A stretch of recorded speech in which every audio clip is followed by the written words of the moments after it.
In example 4, they give us this function f of x equals 5 minus 4 over x, and they want me to find all values of c in the open interval from 1 to 4 that are guaranteed by the mean value theorem. Okay, so let's take a look at this. They give me a graph, and that's nice. Let me, you know what?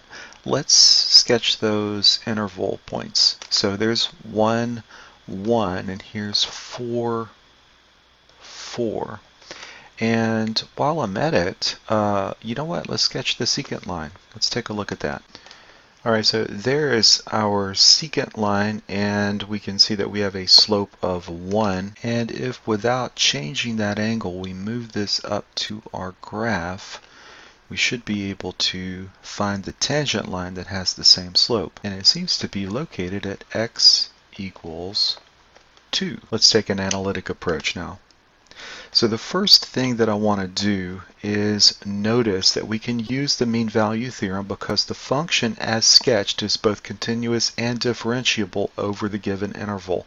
So we've met the criteria to use the mean value theorem.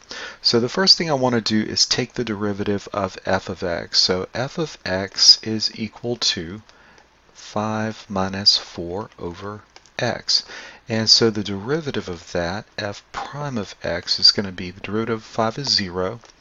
This is essentially 5 minus 4x to the negative 1. So I do negative 1 times negative 4 gives me a positive 4.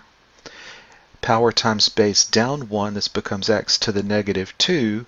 And I'll go ahead and bring that to the bottom so my exponent is positive, and there's my derivative, 4 over x squared. Now let's also go ahead and find the average rate of change.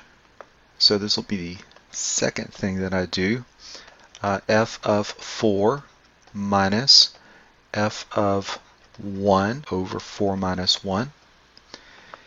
And according to the mean value theorem, the average rate of change, the slope of the secant line, is equal to the f prime of c, the slope of the tangent line. Well, we just found what that function was, and it was 4 over x squared. So let me write that down, minus 4 over x squared.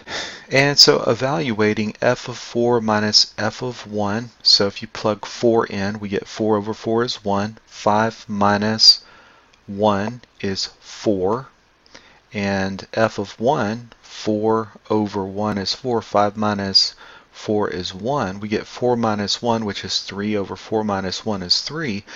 This is equal to 1, which was exactly the slope that we expected it to be. And that is then equal to the slope function, 4 over x squared. Now I have an equation that I can solve for x. Cross multiplying, we have x squared equals 4, which implies that x is equal to positive or negative 2 by taking the square root of both sides. Now notice that negative 2 is not on the interval, so therefore c equals 2 satisfies the mean value theorem on the interval 1, 4, and we have found our solution.